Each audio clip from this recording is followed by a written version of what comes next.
In American movies, Christmas always looks perfect. Snow falls right on cue like someone scheduled it.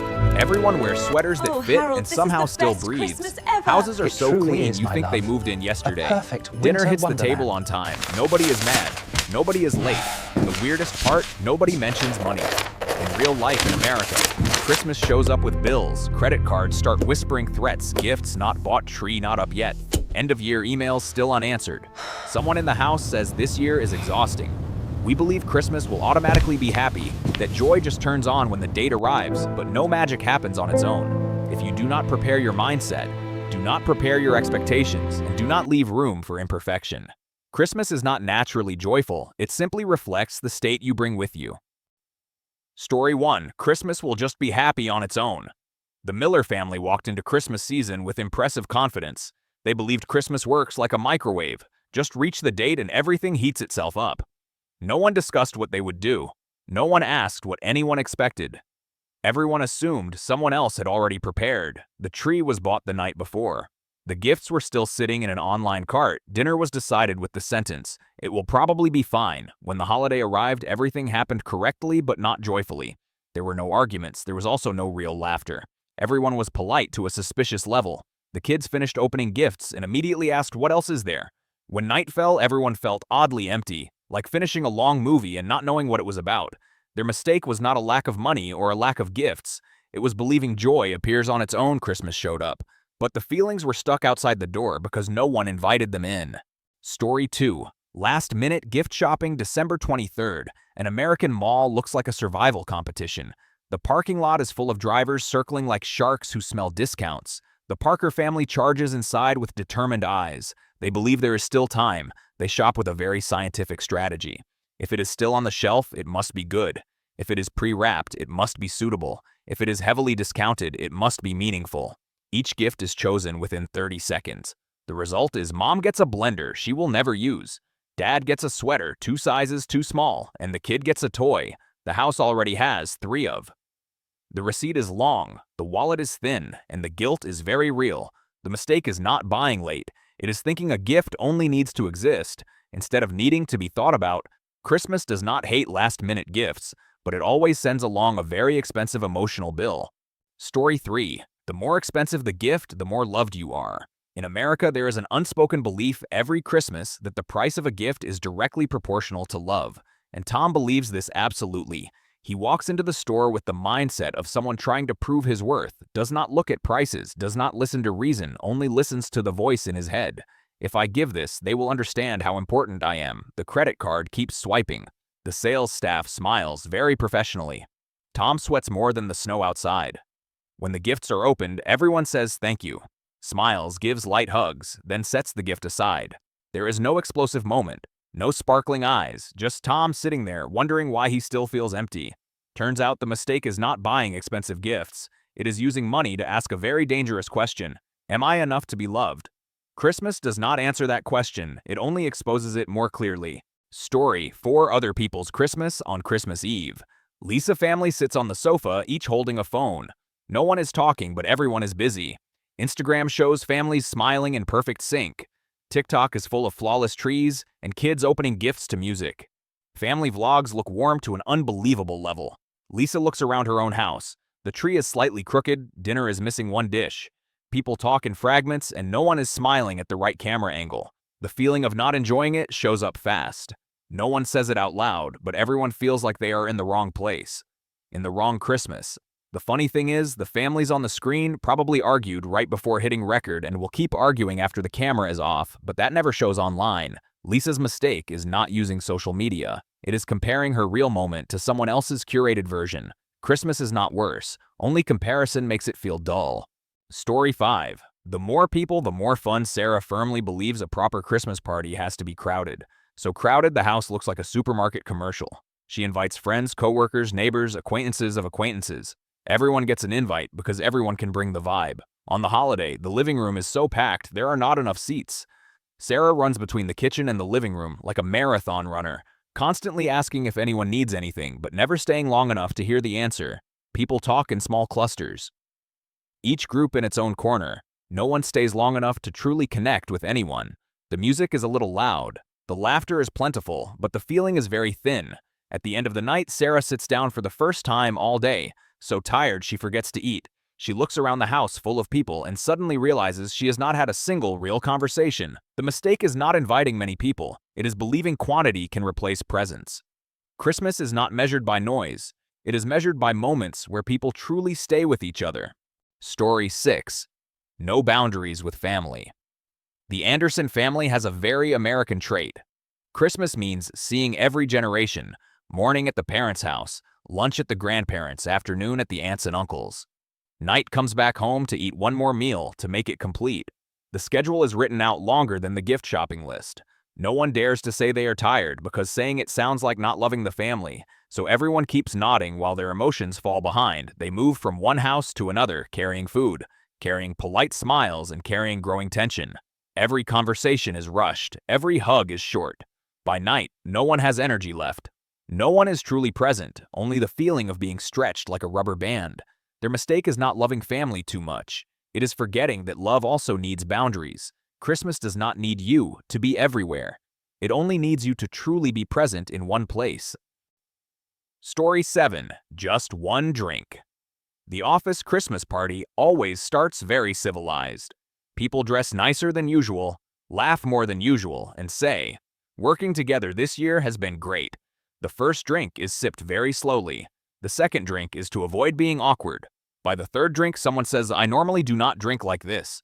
John believes he has great control. He talks more openly, laughs louder, and feels much more interesting, while coworkers start looking at each other more than at him. The next morning, John wakes up with two kinds of pain. One is his head, the other is a blurry memory of oversharing, being too honest, and hugging the wrong boss. After the holiday, no one brings it up, but no one forgets either.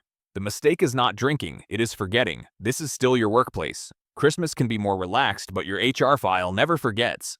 Story 8. Just one comment. The Williams family Christmas dinner starts very peaceful. The turkey just came out of the oven. Mashed potatoes are being passed around. Everyone sticks to safe weather talk. Then Uncle Mike says, "This country is really a mess this year." The table goes silent for exactly 3 seconds, long enough for everyone to know what is coming. One person reacts. Another pushes back. Voices rise louder than the Christmas music. Forks and knives hit the table harder than usual. Dinner turns into a debate nobody signed up for.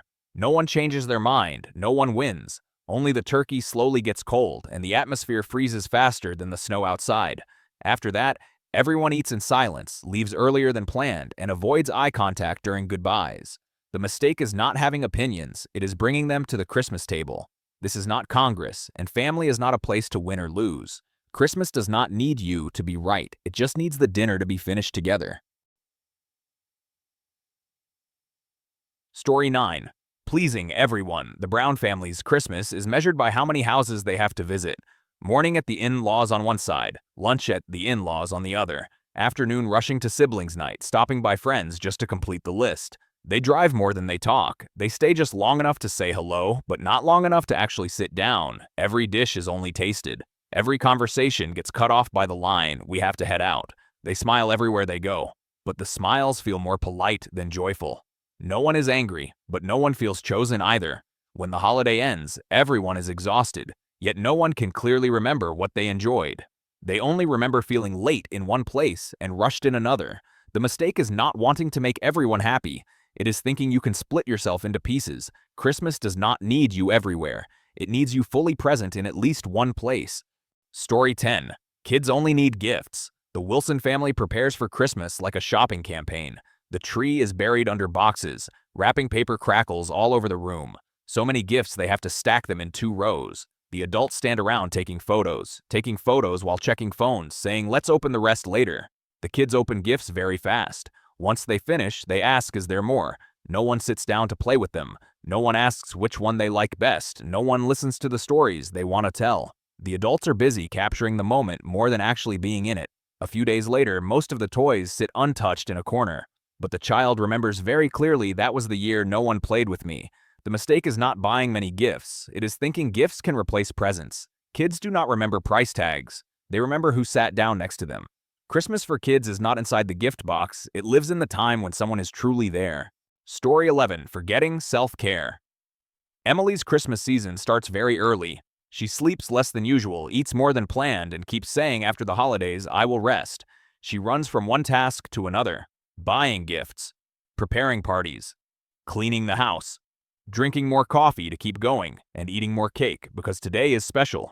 Her body has a different opinion, but Emily ignores it until the actual holiday, when she wakes up with a head heavy like wet snow, a sore throat, and zero energy. While everyone gathers together, Emily lies on the sofa, wrapped in a blanket, smiling weakly and saying it's fine. The mistake is not being busy. It is treating the body like it has a pause button. Christmas does not need you to sacrifice your health to prove anything. It just wants you well enough to actually enjoy it, and the body always remembers what you try to forget. Story 12. Shopping to feel better. For Amanda, every Christmas season comes with a feeling that is hard to name. Not exactly sad, but not happy either. And the fastest way to stop thinking is opening a shopping app, just a few taps, a pair of shoes, a shirt, a decoration that looks very festive. Each checkout brings a brief moment of relief, like things just got a little better, but the feeling fades quickly. Boxes pile up at the door while the mood stays exactly the same, just more packages and a credit card starting to heat up. After the holiday, Amanda sits down with the bills, looking at things she does not really need and wondering why she bought them. The mistake is not shopping. It is using money to cover emotions that have not been named. Christmas does not heal through discounts. It only makes clearer what you are trying to avoid. Story 13. Everyone has to be happy. The Carter family starts Christmas with one clear goal: everyone must be happy, or at least look happy. They play Christmas music all day, hang lights in every corner, and keep asking, "Do you feel the vibe yet?"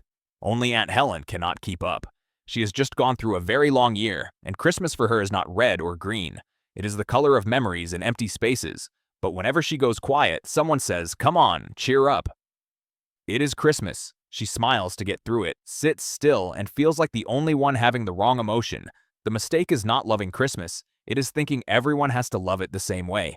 For many people, this is not a holiday season. It is a season of reminders. Christmas does not need you to force happiness on anyone. It needs you to give them permission to be themselves. Story 14. Unspoken expectations. The Thompson family walks into Christmas with a lot of expectations. There is just one small problem. No one says what those expectations are. Mom hopes everyone will sit together for a long dinner. Dad just wants to watch football in peace. The daughter imagines a warm evening of talking. The son believes gifts will be opened quickly and everyone will go do their own thing. Everyone brings their own version of Christmas in their head and assumes the others must understand. No one asks, no one says anything because they are afraid of killing the vibe. When the holiday is over, Mom feels sad. Everyone got up right after eating. Dad feels annoyed because the TV was constantly turned off. The kids feel everything was heavy for no clear reason. No one argues out loud, but everyone is quietly disappointed. The mistake is not having expectations. It is keeping them in your head and waiting for others to guess correctly. Christmas is not a mind-reading game. One short conversation beforehand could save an entire holiday from that empty letdown feeling. Story 15. Christmas lost in the mall. The Roberts family starts talking about Christmas very early, but the main topic is always what to buy, where to buy it. How many % off weekends get filled with shopping trips? The whole family talks to each other through gift lists. Everyone is busy, everyone is tired, but everyone believes this is how love is shown, through receipts, through paper bags, through constant card swiping. On Christmas Eve, gifts are opened very quickly. Wrapping paper is torn apart in minutes. The excitement fades faster than expected. Everyone sits there, not knowing what to say to each other. No one intentionally forgets the original meaning. It just gets pushed aside by bright lights, by discounts, by the feeling that you should buy just a little more. The mistake is not shopping, it is letting it take up all the space meant for connection. Christmas was born from family and love, not from a crowded parking lot, and it never lives inside the bags you bring home. Story 16. Doing too much. Karen's Christmas starts with a to-do list longer than the menu. Decorations must match one color theme. The table must have 6 dishes. Dessert has to be homemade, and everything must look like Pinterest. Karen never sits down. She runs around the house, fixing every tiny detail. The bow is slightly crooked, the lights are not warm enough, the sauce is not the right thickness, while everyone tries to help, but never does it quite right. By the time guests arrive, Karen is so tired she has no energy left to smile. The party looks perfect, but the host disappears somewhere between the kitchen and the living room. At the end of the day, Karen sits and looks at the cleaned house and wonders why she still feels empty. The mistake is not wanting things to be nice, it is believing only perfection is worthy. Christmas does not reward perfectionism. It simply passes by quietly with those who allow themselves to be less tired and smile more. Story 17. Making up for last year.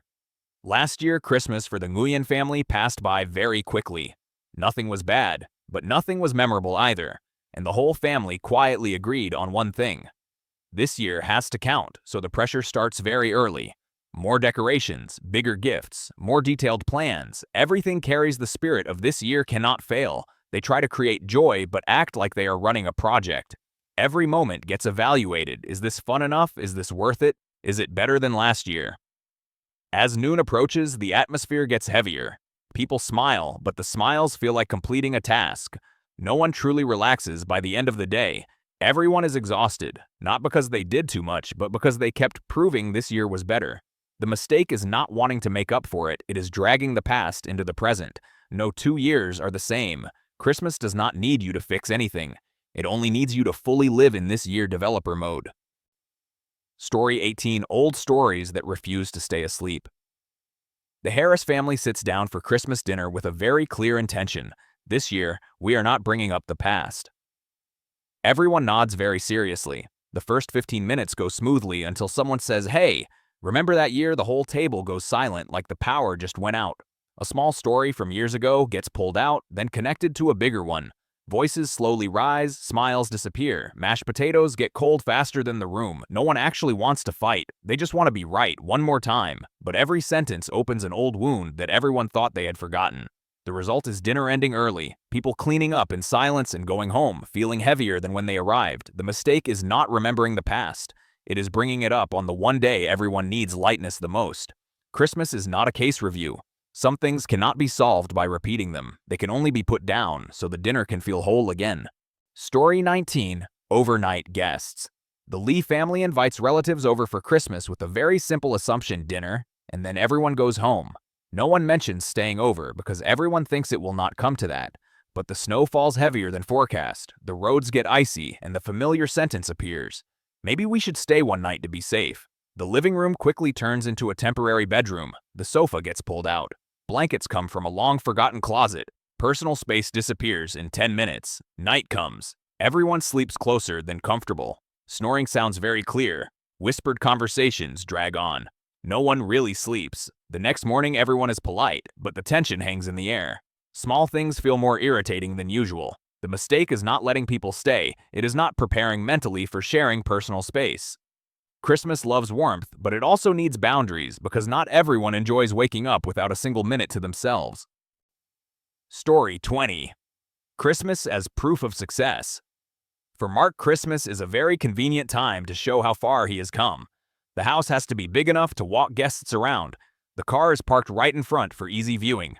Gifts are neatly placed under the tree with brands everyone recognizes. Every story is told very casually. Work has been really busy lately, flying a lot this year, just moved to a bigger project. Everything sounds like sharing, but it is really presenting guests. Nod, say congratulations, then turn back to talking about kids, weather, and food. No one asks more because no one really needs to know.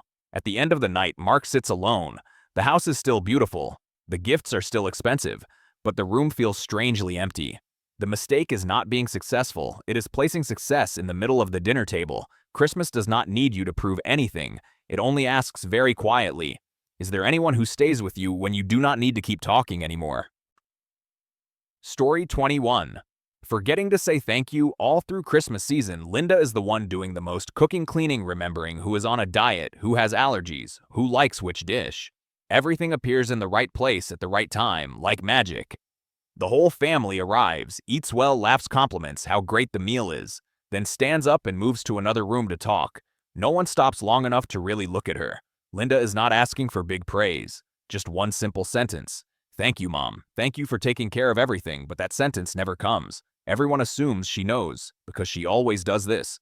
When night falls, she sits alone in the kitchen washing the last dishes. The tiredness is there, but what hurts more is the feeling of being invisible. The mistake is not forgetting something big, it is forgetting the simplest thing. Christmas does not need fancy words. One thank you said at the right moment can warm an entire long winter developer mode. Story 22. Traditions that refuse to change. The Peterson family takes pride in keeping the same Christmas traditions for many years. The The same dinner time, the same main dish, the exact same schedule. Even though the kids have grown up, some are married, some live far away, and some no longer feel as comfortable as before. This year, everything is done exactly the same. Even if someone has to drive a long distance, even if someone needs to leave early, even if some traditions no longer fit current life. No one dares to suggest a change. For fear of breaking something that has existed too long, the party happens. Everything is by the book, but the atmosphere feels stiff. The joy feels more like an obligation than anticipation. After the holiday, everyone exhales in relief. Like finishing a ritual, not enjoying a day. The mistake is not keeping traditions, it is keeping them while ignoring how people have changed. Christmas does not need to repeat last year exactly. It needs to be flexible enough to make room for the people sitting around the table today. Story 23, a schedule thicker than feelings. The Clark family's Christmas is planned down to the hour: morning breakfast at home, 10 o'clock meeting relatives, 12 lunch, 2 p.m. friends party, 4 p.m. photos, 6 p.m. dinner. There is no empty space on the schedule and no empty space in the mind either. People talk while checking the clock, while thinking about the next stop. No one dares to sit too long for fear of being late. No one truly listens because conversations keep getting cut off. Feelings appear and disappear, like a show played on fast forward. By the end of the day, everyone is tired, but no one can remember when they actually felt joy. They only remember having to keep moving. The mistake is not wanting to see many people. It is filling the entire day with plans. Christmas needs empty space, so joy has time to happen. If there is no space, feelings have nowhere to fit. Story 24. It has to be perfect to be right. Rachel's Christmas is measured by perfection. The table has to be in the right position. The food has to follow the exact recipe. The tree has to be straight and the lights evenly bright. When someone spills water, Rachel immediately stands up to wipe it. When food gets a little cold, she apologizes like a disaster just happened. The air in the house is always slightly tense because everyone is afraid of messing something up. Guests arrive very polite. Compliment how beautiful everything is, but speak more quietly than usual, laugh more carefully too, because everyone feels like they are in a showroom. By the end of the day, everything is still perfect, but no one truly relaxes. Rachel finally sits down and feels more tired than expected. The mistake is not wanting things to be nice. It is believing only perfection deserves joy. Christmas does not need to be correct. It needs to be comfortable because joy does not arrive when everything is perfect. It arrives when no one is afraid of ruining it. Story 25. When things are no longer the same. This year's Christmas for the Miller family feels very different. The familiar chair at the table is empty. Someone who was always there now lives only in memory, but no one wants to mention it. Everyone tries to make everything exactly like last year. The same dishes, the same seats, the same familiar stories, as if keeping the form unchanged could keep the feelings unchanged too. But silence shows up more often. Laughter comes later and everyone feels something is off. Even though no one says it out loud, they cling to the past because they think letting go means losing all over again. But in reality, it is the refusal to accept change that makes the holiday heavy. The mistake is not missing someone, it is trying to live in a version that no longer exists. Christmas does not ask you to forget. It gently invites you to make room for the present. For the people who are sitting there now, and for a new way of loving that is slowly forming. Story 26. Judging through gifts. Christmas morning at the Brown house is filled with gift boxes. Everyone sits in a circle, opening one gift at a time, watching each other's reactions as they go. When it is Uncle Dave's turn, he opens a simple wool scarf. No brand, no fancy box. The room goes quiet for a very brief moment, just long enough for Dave to notice the look. He smiles, says thank you, and sets the gift aside, but the smile is a little too fast, and the nod a little rushed. No one says anything, but a few judgments already form in people's minds. Maybe he did not care that much, or did not care enough to buy something better. What they do not know is Dave knitted that scarf himself every night after work, thinking carefully about the person who would receive it. The mistake is not wanting nice gifts. It is using gifts to measure a person's worth. Christmas does not ask how much you spent. It asks who you were thinking about while preparing that gift. Story 27. Needing to control everything to feel safe. David's Christmas is run like a show with a head director. He decides meal times, who sits where, when the music starts, which dish comes out first, which one comes later. When someone does something outside the plan, David corrects it immediately. Soft but clear. Not like that. Let me handle it. Do it this way instead. Everyone follows but talks less. Laughs quieter because no one wants to mess up again. The atmosphere feels more like a meeting room than a living room. David stays busy, always standing, always watching, so much that he never finishes a full meal. He controls everything except his own emotions. By the end of the day, everything goes exactly as planned, but no one remembers a moment that felt truly joyful, including David. The mistake is not wanting things to run smoothly. It is believing control creates joy. Christmas does not need a controller. It needs people to relax because joy does not appear under constant supervision from anyone. Story 28. Not a single minute alone. Olivia's Christmas is packed with people and plans. Morning breakfast with family lunch party with friends. Afternoon, stop by the neighbors. Night ends with yet another gathering. The schedule is so full, even her phone feels tired. Olivia smiles a lot, nods constantly. Always says she will be there. Music plays nonstop. Messages keep coming. She shows up everywhere but is never really there. Only when she escapes into the bathroom, locks the door, and sits still for a few minutes does Olivia finally breathe and realize she has been exhausted for a while. She is not sad, not happy either, just empty, a feeling hard to name. The mistake is not loving noise and energy. It is forgetting that you also need quiet. Christmas is not only for crowds, it also needs a few silent minutes so you can meet yourself again. Without quiet, joy will pass by without stopping. Story 29. It is just one day. Jake always says Christmas is just one day of the year. You eat, you meet. Then everything goes back to normal. He does not prepare much and does not expect anything, because he thinks tomorrow will be the same anyway. The day passes pretty quickly. Eat open gifts. Take a few photos. Then everyone goes home. Jake feels fine, nothing special, but nothing memorable either. The problem shows up afterward. When Christmas is over, everything returns to the usual routine. Fewer calls, less. Checking in, less time for each other. Jake realizes what he misses is not the holiday, but the feeling of being cared about on that day, and that feeling disappears too fast. The mistake is not taking Christmas lightly, it is thinking it only exists for one day. Christmas is actually how you treat each other before it, and what you carry with you after it. If everything is only good for exactly one day, then maybe the issue is not the holiday. Story 30. Holding grudges during the holidays, a self-destructing gift. Holding a grudge at Christmas is like a beautifully wrapped gift that when opened reveals a pair of old holy socks. Everyone else is hugging under the mistletoe while you are clutching a watermelon-sized grudge face as grim as a reindeer who just got a pay cut. While the world goes fa-la-la, you are growling like a chimney clogged with smoke. Forgiveness isn't about whether the other person deserves it, it is about giving yourself peace. Holding on to anger just turns you into a cookie left under the sofa, hard, dry, and completely ignored. Forgiveness is turning on the heater for your frozen heart, rescuing yourself from the storm of emotions. You don't need to scatter your heart everywhere, just clean out the trash inside. So if the holidays arrive and you are still holding a grudge, imagine you are carrying a poisonous gift for yourself and then open it yourself.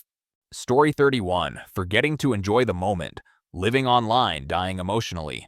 Some people travel not to enjoy but to make a photo album to scare their friends. Standing in front of a fiery sunset, instead of exclaiming, "Oh my God, so beautiful," they yell, "Stop moving, this angle shows my forehead." Then after 30 poses, they leave without remembering if the sun was rising on the left or right. Too busy adjusting filters, they miss the real moment, like taking photos at a party and forgetting to eat the cake. Some worry as if they were being recruited as the risk manager of their own life. What if I miss the plane? What if I gain weight after eating? What if it rains? What if you don't actually live? Life is not a rehearsal for the future. It is a stage with the lights on, and you are the main actor, not the cameraman.